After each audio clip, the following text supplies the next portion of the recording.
Encore une fois, bonjour tout le monde. Bienvenue à cette deuxième étude que je fais sur la parole de Dieu. Je suis encore là ce matin. Et c'est grâce à vous que je suis encore là ce matin. Alors, je veux vous dire merci. Vous avez été nombreux à être présents lors de mon premier live. Et je tiens à vous dire merci beaucoup. Merci, c'est un encouragement. Étant donné ce matin que c'est Pâques, ben écoutez, on va prendre une petite étude, on va prendre un temps pour faire une petite étude sur cette fête-là. Je suis certain que plusieurs d'entre vous n'ont jamais pris le temps de décortiquer un peu d'où venait Pâques, surtout d'où venait Pâques. C'est comme pas évident. Et qu'est-ce que vraiment la fête de Pâques. Alors, on va décortiquer un peu les origines, puis on va voir qu'est-ce que c'est en réalité. En commençant, je voudrais vous expliquer quelque chose. Quelque chose que j'ai pas parlé lors de mon premier live, et quelque chose concernant la Bible qui se trouve être la seule référence que vous savez pour connaître Dieu. La semaine dernière, je vous ai pas mentionné que la Bible était divisée en deux. Il y a l'Ancien Testament qui comporte 39 livres et il y a le Nouveau Testament qui comporte 27 livres. L'Ancien Testament, lui, il raconte les origines de la création, ainsi que l'histoire du peuple juif. Tandis que le Nouveau Testament, lui, raconte l'histoire de Jésus et le début de l'Église. Et quand je dis le mot Église, ici, je ne parle pas d'un bâtiment. Toutes les places où c'est écrit le mot Église dans les Écritures, ça ne parle jamais d'un bâtiment. Le mot Église qu'on utilise présentement pour bâtiment, c'est une déviation qu'on a eue et dès qu'on voit un bâtiment, on appelle ça une église. C'est pas mauvais, là. Mais je veux dire, c'est pas biblique, cette chose-là. Mais c'est pas grave. L'Ancien, bien entendu, c'est tout ce qui vient avant Jésus. Et le Nouveau parle de la naissance de Jésus et va jusqu'à bien loin après ce qu'on vit présentement, là. Alors, ça comprend toute l'histoire de l'humanité. Ce qui est intéressant, c'est que l'Ancien Testament annonce par de nombreuses prophéties la venue d'un Messie. Et en l'occurrence, ici, ce Messie-là, c'est Jésus. Et le Nouveau Testament, lui, il confirme ce qu'a annoncé l'Ancien. OK? Et les Juifs de l'Ancien Testament, eux, ils formaient le peuple de Dieu. Et un peu avant l'époque de la première Pâque qu'on va parler aujourd'hui, le peuple, il vivait, les Juifs, là, le peuple de Dieu, vivait en Égypte. Et sincèrement, ce peuple-là commençait à prendre vraiment beaucoup de place dans le pays. Les femmes étaient très fécondes et le peuple s'agrandissait rapidement dans l'Égypte. Et le roi, il a même essayé de freiner cette croissance-là parce qu'il en était inquiet. Okay? Il essayait de tuer tous les nouveaux nés mâles à la naissance et de garder seulement que les filles. Et bien entendu, ça n'a pas fonctionné parce que Dieu a mis sa main. Okay? Les sages-femmes qui accouchaient les femmes juives eurent la crainte de Dieu et n'ont pas obéi à l'ordre du roi. Le roi qui lui voulait éliminer toutes les mâles. Alors les sages-femmes disaient que les femmes juives n'étaient pas comme les femmes égyptiennes. Ils disaient qu'elles étaient vigoureuses et qu'elles accouchaient avant que les sages-femmes arrivent. OK? Donc, avant que le travail se fasse, quand les sages-femmes arrivaient, les enfants étaient déjà au monde. Et à cette époque-là, ce roi-là était un nouveau roi en Égypte. Il se nommait Pharaon. Et ce dernier ne voulait surtout pas que les Juifs prennent la place, qu'ils prennent le dessus sur le peuple juif. OK? Le peuple juif était très nombreux et leur travail en Égypte, c'était simple, c'était de faire des briques avec de la paille et de la terre, j'imagine, et de travailler l'argile, puis de travailler dans les champs. Ça, c'était vraiment le travail des Juifs dans le pays d'Égypte. Et plus ça allait, plus Pharaon augmentait la charge de travail des Juifs afin de dominer le peuple et que le peuple ne prenne pas le dessus sur eux. Mais le peuple juif commençait sincèrement à souffrir beaucoup de ça. Et le peuple juif s'est mis à crier à Dieu. Il a demandé la délivrance parce que sincèrement, ils étaient au bout du rouleau de vivre dans cette souffrance. Et on voit ce texte-là dans le livre d'Exode, le livre d'Exode étant le deuxième livre des Écritures, qui dit, voici, je vous le cite, « Longtemps après, le roi d'Égypte mourut. » Ça, c'est celui avant qu'il y avait présentement. « Et les enfants d'Israël gémissaient encore sous la servitude et poussaient des cris. Et ces cris là, que leur achait cette servitude-là montèrent jusqu'à Dieu. Alors Dieu entendit son peuple et voulut le délivrer de l'esclavage. Et c'est là qu'arrive celui que vous connaissez tous, Moïse. Dieu a choisi Moïse et Aaron, son frère, pour les délivrer de l'esclavage. et en les faisant sortir du pays d'Égypte. Ok, Dieu voulait faire sortir les Juifs du pays d'Égypte pour leur donner la liberté. Et Dieu dictait à Moïse ce qu'il devait faire et Moïse exécutait les ordres de Dieu. Moïse avait je dirais une chance, là, mais avait une opportunité, c'est que lui pouvait parler comme je vous parle là à Dieu. Il n'y avait pas de détour, ils se parlaient un et l'autre comme ça. Et Moïse a donc fait part à Pharaon, qui était le roi, que tout son peuple... Bougez pas. Ils disent qu'il y a-t-il un problème technique? Moi, j'ai pas de problème. Je m'excuse d'avoir coupé ça de même, là. Est-ce qu'il y a un problème technique quand je parle? Quelqu'un peut me répondre, s'il vous plaît, sur le chat? Pour moi, de mon côté, ça semble tout bien aller, tout semble bien normal. Est-ce qu'il y a quelqu'un qui peut me répondre, s'il vous plaît? Je sais qu'il y a un petit décalage, là.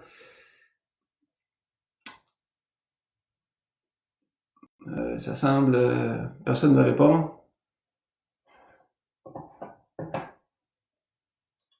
Est-ce que tout est correct? Tout semble beau, c'est OK. Parfait. OK, on continue.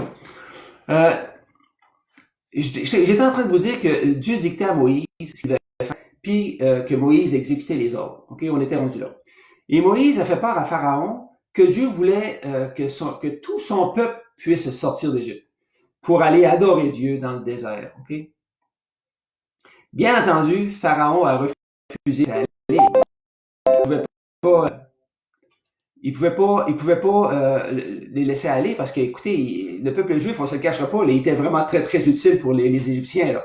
Et bien entendu, Pharaon, il voulait pas du tout s'en départir. Ils étaient esclaves et il voulait pas du tout s'en départir. Et c'est à ce moment-là que vous allez dire, ah ben oui, c'est bien trop vrai, que les 10 plaies d'Égypte sont arrivées. Tout le monde a déjà entendu parler de ces fameuses plaies d'Égypte. On utilise ça pas couramment, mais à l'occasion, dans nos conversations, on parle de plaies d'Égypte. Okay? Et à chaque fois que Moïse demandait à Pharaon de laisser aller son peuple hors d'Égypte et que Pharaon refusait d'obéir, Dieu envoyait une plaie dans tout le pays d'Égypte. Alors, on voit que Pharaon a eu la tête dure parce que ça a pris 10 plaies avant qu'il cède. Okay? Et à cette époque-là, Moïse était très âgé, il avait 80 ans déjà. Okay? La première plaie, ça a été de changer l'eau en sang. Tout ce qui s'appelait eau en Égypte a été changé en sang. La deuxième plaie, qui est arrivée un petit peu plus tard, fut l'envahissement des grenouilles. Écoutez, il y avait des grenouilles partout, partout, partout. La troisième plaie fut une évasion de poux. Pouvez-vous imaginer les poux, comment ça devait se gratter ce monde-là, n'est-ce pas? La quatrième plaie fut des moustiques venimeuses.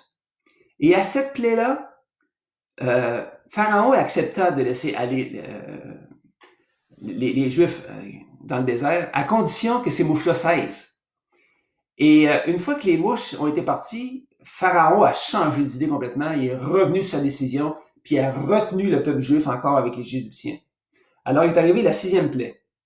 La 6e plaie fut que tous les animaux d'Égypte furent atteints d'une plaie qui les faisait mourir, tous les animaux. Alors, Pharaon a encore dit non. Je dois vous dire que ces plaies-là ne touchaient pas les Juifs, par exemple. OK? Ça, c'est clair, parce qu'ils étaient sous la protection de Dieu. Il y a eu une 7e plaie. La 7e plaie qui était des ulcères sur les hommes et sur les animaux qui les faisaient souffrir terriblement. Il y a eu une 8e plaie qui a été de la grêle et du feu. Et là, il a grêlé si fort que tous les arbres, toutes les plantations et l'herbe des champs fut complètement détruits. Encore une fois, les Juifs ont été protégés. Pourquoi ils ont été protégés? De quelle façon? C'est que les Juifs n'étaient pas mêlés avec les Égyptiens. Les Juifs, ils demeuraient dans un petit, ils appelaient ça un pays ou une grande ville qui s'appelait Gozen. Okay? Tous les Juifs étaient là, ils se mêlaient pas avec les Égyptiens. Alors, la ville de Gozen était vraiment protégée. La 9e fut une invasion de sauterelles. Il y avait tellement de sauterelles que le soleil était obscurci et tout fut dévasté. Et Pharaon, il a dit non encore. OK? Il a encore dit non. Maintenant, on arrive à la 10e plaie. OK? Cette dernière plaie. Pharaon fut averti de cette prochaine plaie-là. Et de cette dernière plaie-là aussi. Et cette plaie-là, c'était quoi? C'était la mort de tous les premiers-nés. Tous les plus vieux de famille. C'est chez les hommes, les êtres humains, et chez les animaux. Et Pharaon avait des enfants. Et il avait des enfants, mais encore là, il a refusé de laisser aller les Juifs. Pour cette plaie-là, qui était la dernière, qui était la plus grande plaie, Dieu a dû préparer son peuple afin de les faire sortir d'Égypte, ok? Afin que les premiers-nés des Juifs ne soient pas aussi atteints, ok? Et voici ce que Dieu a dit à Moïse au sujet de la préparation des Juifs. Il leur a dit qu'est-ce qu'il fallait faire. Et je vous en fais un petit résumé. Premièrement, il ne devait avoir aucun levain. Vous savez, c'est quoi du levain? C'est de la levure. Il ne devait avoir aucun levain dans la résidence des Juifs. Il devait se faire des pains, mais sans levain, dans le but d'un repas. Okay? Ensuite, il devait prendre un agneau de 1 an. Ce qui était important, c'est qu'il y ait 1 an qui soit sans tache et aucun défaut au niveau de l'agneau. Ensuite, il devait égorger l'agneau, puis il devait récupérer son sang. Après ça, ils se sont fait ce qu'ils appellent un bouquet d'hysope. Hysope était une plante qui leur servait de pinceau. Et écoutez bien ça. Ils prenaient ce pinceau-là qui était fait avec l'hysope, ils le trempaient dans le sang et ils allaient mettre du sang sur les poteaux et le linteau qui est la partie supérieure d'une porte, la porte extérieure qui leur permettait d'aller dehors. Alors, ils prenaient du sang puis ils ont tout badigeonné le haut et chaque côté. OK? Et après ça, ils devaient manger pendant la nuit l'agneau qu'ils avaient tué. Ils devaient manger rôti et non pas bouilli. Okay? Et pendant la nuit, ils devaient en manger et ils ne devaient rien en laisser. Et il y avait une petite note importante qui va nous amener un petit peu plus tard, on va revenir sur cette note-là. Il ne fallait pas du tout que les os de l'agneau soient brisés. Très important. Lorsque l'ange de l'Éternel passa durant cette nuit-là pour tuer tous les premiers-nés d'Égypte et qu'il voyait le sang sur les poteaux et sur le linteau, ils épargnaient cette maison-là. Il n'y a personne qui mourrait dans cette maison-là. Et vous savez que même le premier-né de Pharaon, qui était le roi à l'époque, il est mort aussi de ça. C'est là que fut la première Pâque de toutes. Pas besoin de vous dire que Pharaon a fait venir Moïse et Aaron, parce qu'ils étaient toujours tous les deux ensemble. Il leur donna l'autorisation de quitter l'Égypte. Même les Égyptiens leur donnaient du stock, leur donnaient des vases d'argent, des vases d'or, leur donnaient des vêtements, puis ils les poussaient en dehors de la ville en leur disant « quittez, parce que si vous quittez pas, nous mourrons tous. » OK? C'est le texte précis qu'ils ont dit. Après cette sortie d'Égypte, Dieu décréta qu'il y aurait une fête annuelle en l'honneur de ce grand événement. OK? Le peuple juif a vraiment quitté l'Égypte. Et on ne parlait pas de 2 personnes ou de 10 ou de 100. OK? La Bible dit qu'il y avait en hommes, juste hommes, là, on ne parle pas de femmes ni d'enfants, il y avait 600 000 hommes. Alors, c'était une marée humaine qui sortait. Comprenez-vous? Et d'année en année, la fête avait lieu. Et sachez que cet événement-là que je vous parle, c'est arrivé plus de 1500 ans avant la venue de Jésus. 1500 ans. C'est assez loin, ça. Et cette fête avait lieu à chaque année. Chaque année, le peuple juif célébrait cette fête-là qui s'appelait la Pâque. Maintenant, la veille de la crucifixion, Jésus a demandé à ses apôtres de préparer la Pâque. Et là, ce fut son dernier repas avant de mourir, à cette Pâque-là, qui se célébrait encore. Ce qui arrivait en Égypte, c'était une image des choses à venir. Ce qui s'est passé en Égypte, ça représentait un événement qui allait venir plus de 1500 ans plus tard. Le sang de Christ qui sauve de la mort pour ceux qui mettent leur foi en lui. Est-ce que vous avez déjà entendu, je suis certain que oui, là, est-ce que vous avez déjà entendu dire l'agneau de Dieu qui enlève le péché du monde? L'agneau qu'ils ont égorgé et dont le sang fut mis sur les poteaux, sur les linteaux de la porte. C'est une image, ça. C'est une image de Christ qui est mort et qui a répandu son sang sur la croix, comme le linteau et le poteau. Celui qui a accepté par la foi ce que Christ a fait pour lui, fait partie des siens, appartient à Jésus, ok? Et il est automatiquement libéré de l'enfer. Comme le peuple fut libéré d'Égypte, tout simplement. Et en plus, avec plein de richesses, ok? Et on le voit dans le livre d'Exode, qui est toujours le 2e livre, là, dans le chapitre 12, verset 36, c'est écrit « L'Éternel fit trouver grâce au peuple aux yeux des Égyptiens, et se rendirent à leur demande. parce que les Juifs, avaient demandé aux Égyptiens de leur donner des vases et des vêtements pour qu'ils puissent quitter, et ils ont dépouillé les Égyptiens carrément, tout simplement. OK? Une chose intéressante, c'est que Moïse avait averti les Juifs de ne briser aucun os. Vous vous souvenez, je vous ai dit ça tantôt. Et je vous explique. Lorsque Jésus a été crucifié, c'était presque le sabbat. OK? Le sabbat est une journée où est-ce que le peuple juif n'avait du tout pas le droit de travailler, de faire quelques œuvres que ce soit. Et il n'avait pas le droit de faire quoi que ce soit, comme je vous ai dit, cette journée-là. Alors, Jésus a été crucifié un vendredi matin, et à Jérusalem, bien entendu, et le sabbat était le samedi. Et lorsqu'il fut crucifié et que Jésus fut décédé, bien entendu, les Juifs demandèrent à Pilate de faire mourir les crucifiés en leur cassant les jambes. Car ils avaient peur que les 3 crucifiés demeurent vivants trop longtemps et qu'ils restent exposés le jour du sabbat, ce qui est interdit. Alors, ils ont brisé les jambes des 2 crucifiés chaque bord de Jésus. Jésus est au centre, il y avait un bandit chaque bord. Et ils les ont cassé les jambes. Mais ils ont vu que Jésus était déjà mort.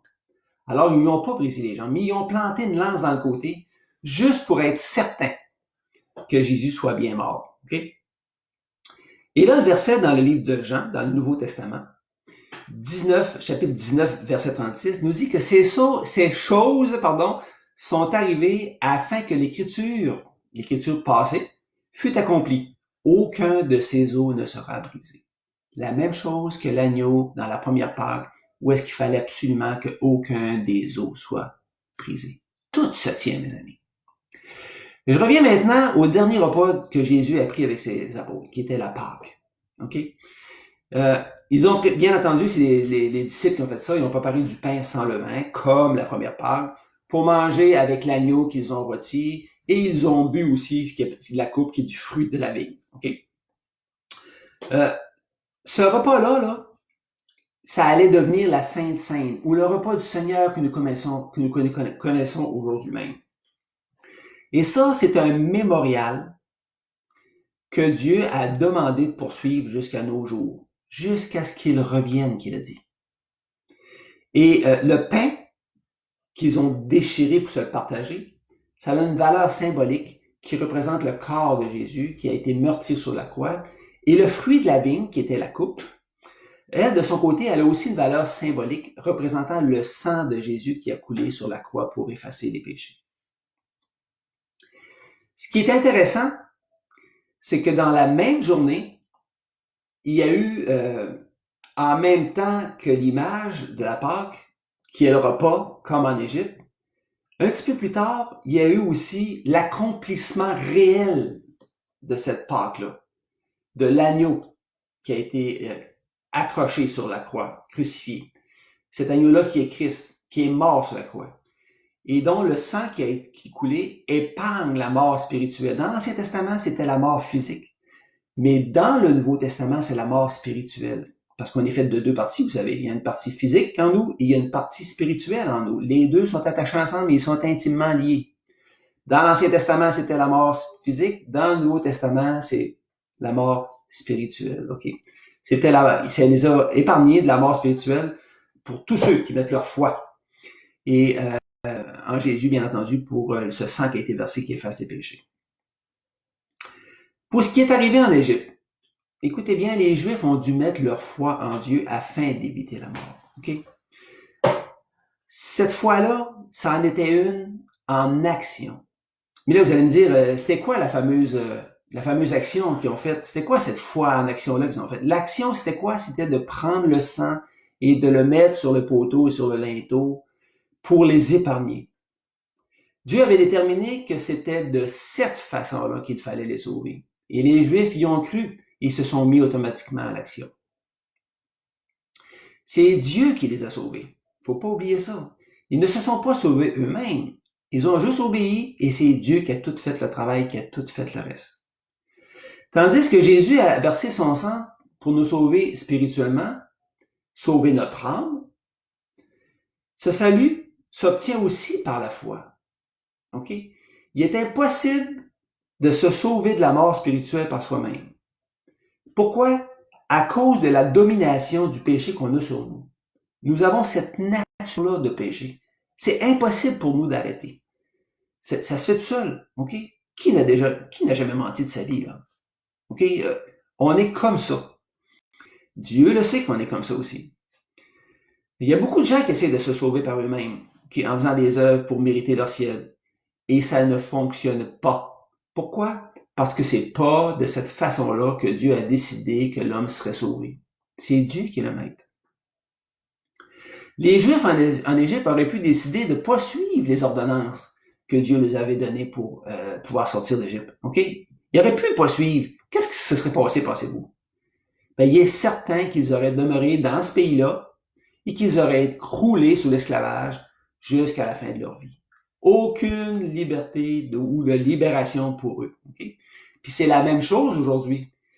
Les gens qui ont fait le choix de choisir la délivrance de Jésus par son sang qui a été versé sur la croix, ou de ne pas écouter et de penser qu'ils étaient capables de le faire par eux-mêmes. Vous allez peut-être pas m'aimer, là. Mais je vous annonce que c'est pas possible de le faire par nous-mêmes. C'est impossible. Puis je vais vous donner une petite image qui est d'aujourd'hui, qui est d'actualité, OK? Vous pensez que souvent qu'on est fort, hein? Souvent l'homme dit « Ah, je suis fort, je suis positif, puis les ondes positives, puis je vais faire mes choses par moi-même, puis l'homme est puissant, puis... » Regardez ce qui se passe présentement avec ce petit virus de rien du tout, là, qui est le COVID-19. Si vous assisez comme il faut, vous prenez le temps de regarder ça, là, on peut même pas voir ce virus-là tellement qu'il est petit. Puis il se transmet comme une traînée de poudre. Puis il s'introduit chez nous comme un voleur.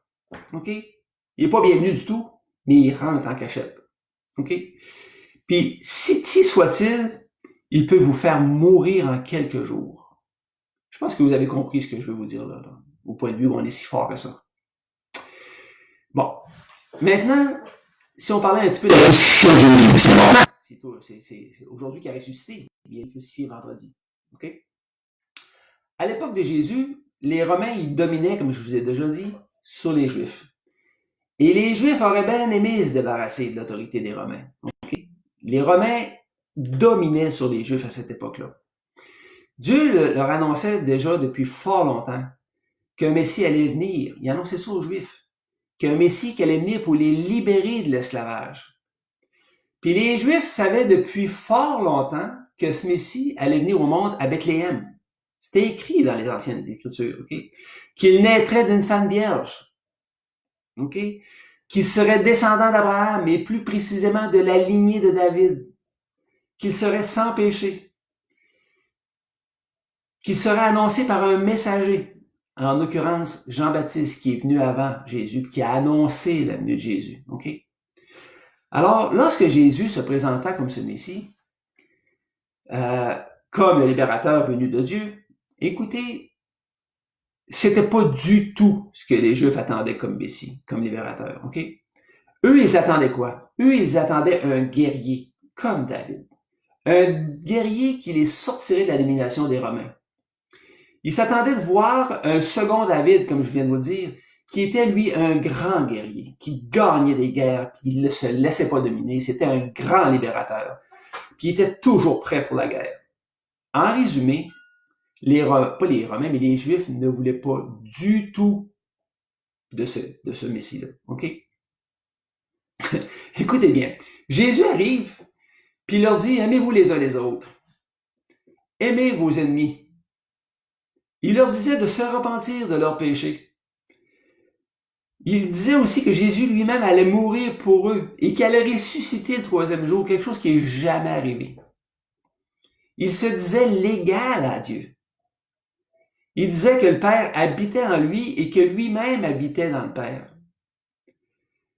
Et en plus, il leur disait que avant qu'Abraham fût, il était là. Mes amis, qu'est-ce que vous auriez fait à sa place? À la place des Juifs, hein? Qu'est-ce que vous auriez fait? Je vous laisse répondre.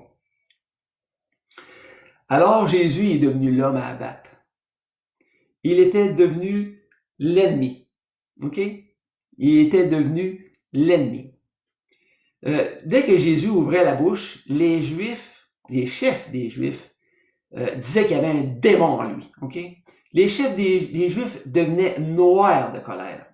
Puis ils se disaient entre eux, cet homme-là doit mourir. OK? Parce qu'il y a beaucoup de gens qui se tournaient vers Jésus, on ne se le cachera pas. Jésus, lui, de son côté, avait toujours la bonne réponse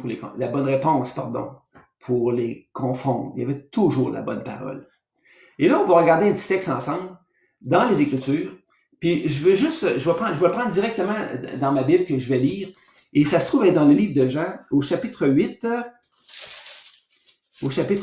et le verset 43. OK?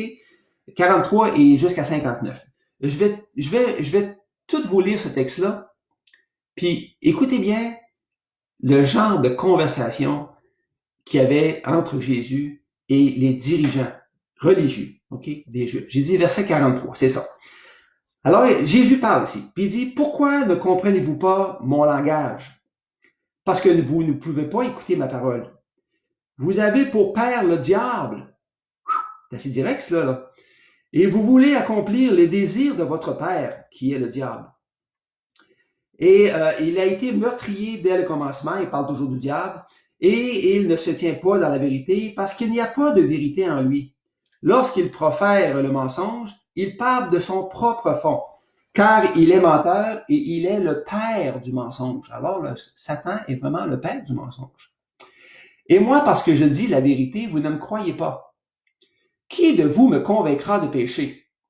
Si je dis la vérité, pourquoi ne me croyez-vous pas? Celui qui est de Dieu écoute les paroles de Dieu. Et vous ne m'écoutez pas parce que vous n'êtes pas de Dieu. Les Juifs lui répondirent, n'avons-nous pas de raison de dire que tu es un Samaritain? Un Samaritain, c'était pas un Juif pur. Okay? Et que tu as un démon. Alors les Juifs disaient que Dieu avait un démon en dedans de lui. Jésus répliqua, je n'ai point de démon, mais j'honore mon Père et vous m'outragez. Je ne cherche point ma gloire, mais il y en a un qui la cherche et qui juge. Pardon. En vérité, je vous le dis, si quelqu'un garde ma parole, il ne verra jamais la mort. Et là, les Juifs pensaient que c'était la mort physique, là. Mais on parlait de mort spirituelle, ici, là. Maintenant, ils lui dirent les Juifs, nous savons que tu as un démon. Abraham est mort, les prophètes aussi, et tu dis, si quelqu'un garde ma parole, il ne mourra point, il ne verra jamais la mort. Es-tu plus grand que notre père Abraham qui est mort? Les prophètes aussi sont morts. Qui prétends-tu être? Jésus leur répondit, si je me glorifie moi-même, ma gloire est rien. C'est mon Père qui me glorifie et que vous dites, lui que vous dites être votre Dieu et que vous ne connaissez pas. Pour moi, je le connais. Et si je disais que je ne le connaissais pas, je serais semblable à vous, un menteur. Mais je le connais et je garde sa parole.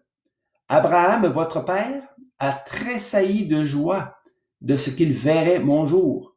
Et il l'a vu et il s'est réjoui. Alors les Juifs lui dirent, tu n'as pas encore 50 ans et tu as vu Abraham? Et Jésus leur dit, en vérité, je vous le dis, avant qu'Abraham fût, je suis. Ça, c'est capital, ce je suis-là. Et là-dessus, ils prirent des pierres et pour les jeter contre lui, mais Jésus s'est caché, il s'est sauvé du temple. Quand Jésus a dit « je suis », on revient avec Moïse, et lorsque Dieu a demandé à Moïse d'aller délivrer le peuple juif sous sa direction, Moïse a dit à Dieu, « Oui, mais si le peuple juif me demande quel est ton nom en parlant de toi, l'Éternel? » Jésus dit, « Tu leur diras que mon nom c'est « Je suis ». Je suis celui qui suis. C'est exactement ce qu'il a dit. Alors, quand il a dit, là, dans le texte que je viens de vous lire, là, avant qu'Abraham fût, je suis, là, c'est qu'il venait de dire carrément qu'il était Dieu. OK? Dieu qui a pris un corps humain puis qui est venu visiter les hommes. Et là, mes amis, ils ont sorti les roches puis ont voulu le lapider. C'est pas plus compliqué que ça. Alors, vous comprenez maintenant quelle sorte de relation qu'il y avait entre les dirigeants juifs et Jésus. Jésus était vraiment l'homme à abattre. Et Jésus avait souvent des discussions très serrées avec ces dirigeants juifs-là. Jésus étant parfait et sans péché, il avait toujours la bonne parole pour les boucher. Et ça fâchait les Juifs. Ces derniers l'ont fait comparaître devant plusieurs grands magistrats et Jésus a toujours réussi à s'en sortir.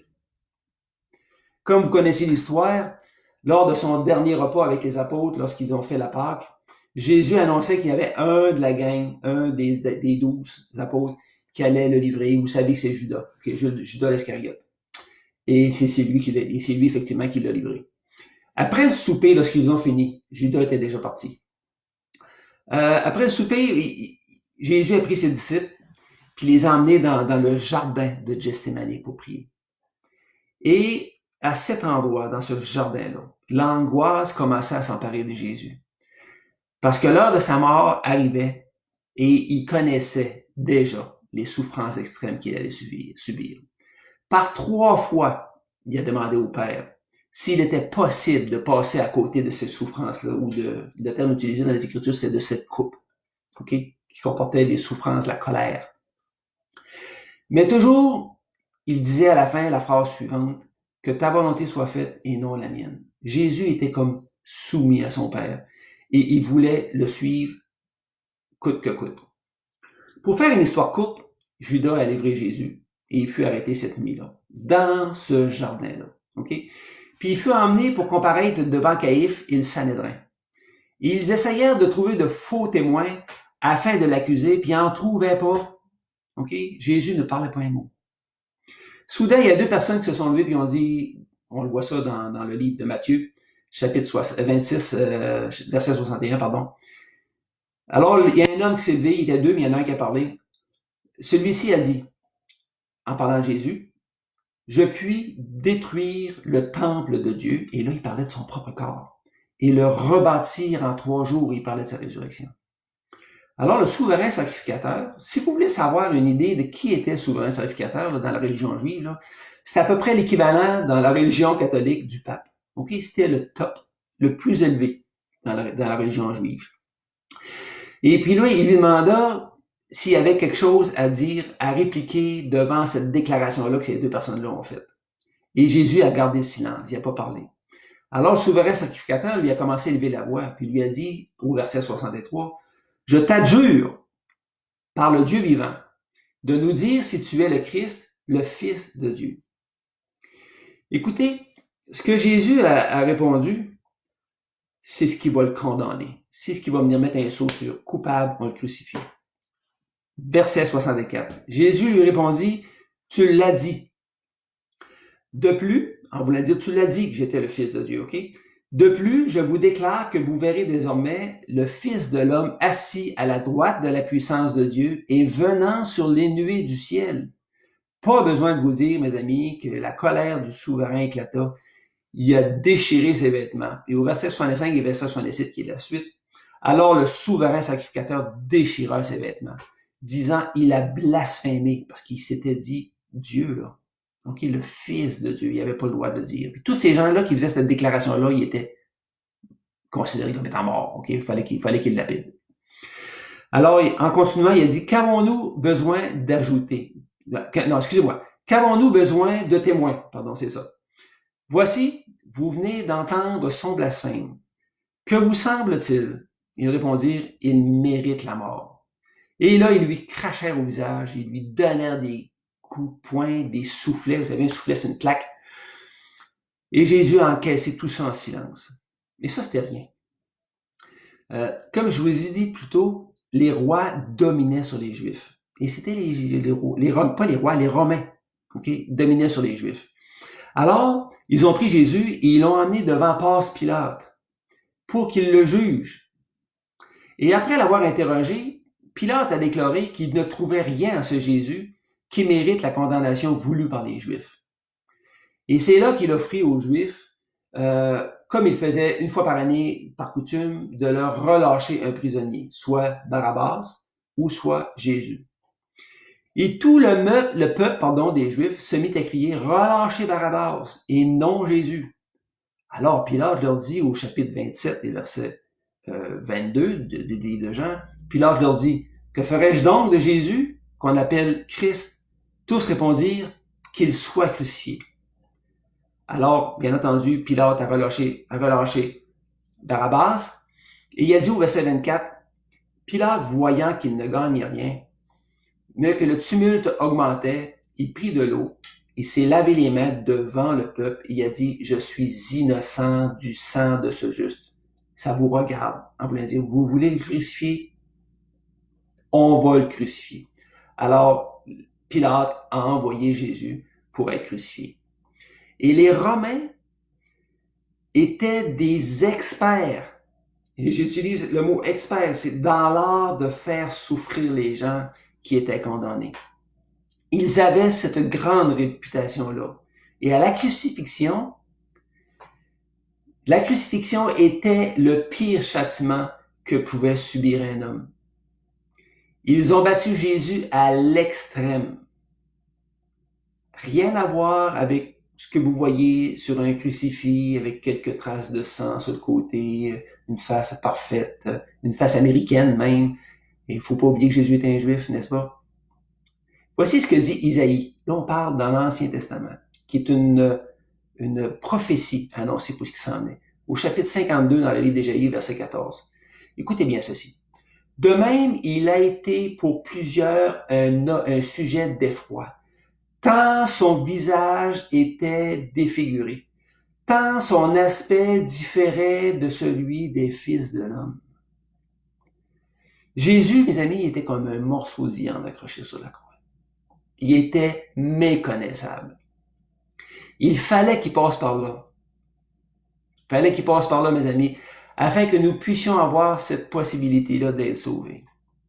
Il a accepté de subir la croix, la mort sur la croix, afin que nous puissions avoir un accès gratuit à la vie éternelle. Pendant qu'il était sur la croix, la Pâque là, qu'on a vue dans l'Ancien Testament, puis qu'on a vue juste avant que Jésus, ça s'accomplissait là. L'image de l'Ancien Testament se réalisait sous leurs yeux. L'agneau égorgé dont le sang a été versé servait à protéger de la mort physique des premiers-nés des Juifs. Et ce n'était pas rien, là, ok, ce qui se passait sur la croix présentement. Pendant qu'il était sur la croix, Jésus pria Dieu en disant, écoutez bien ça, moi ça me bouleverse, ne leur impute pas ce péché, car ils ne savent ce qu'ils font. Mes amis, il fallait vraiment beaucoup d'amour pour ne pas en vouloir à ceux qui étaient en train de le tuer, qui l'ont fait tant souffrir. Moi, je ne sais pas ce que j'aurais fait, ok? À partir de la 6e heure, ok? Ce qui veut dire 9 heures du matin à Jérusalem, ok? Parce que les journées juives commencent à 6 heures le matin et non pas à minuit comme nous. À 6 heures du matin, ça commençait une journée là-bas pour eux, dans ce temps-là. Ce qui représenterait 9 heures du matin à Jérusalem en l'heure d'aujourd'hui. Il y a eu des ténèbres sur toute la terre pendant 3 heures. Et c'est là que Jésus s'est écrié en disant, « Père, pourquoi m'as-tu abandonné? » Ici, mes amis, on a la preuve que Dieu était vraiment dans ce corps humain-là. Ne pouvant pas pécher, parce qu'il était parfait, Dieu a dû s'éloigner de son Fils. Okay? Dieu a dû se détourner et a dû sortir de son Fils pour le laisser mourir. Parce que là, le Christ devenait l'offrande par son sang pour le pardon de nos péchés. À ce moment-là, Jésus s'est chargé de nos péchés, ok? C'est-à-dire que ses péchés ont été portés sur son compte bancaire, si on peut dire, ok?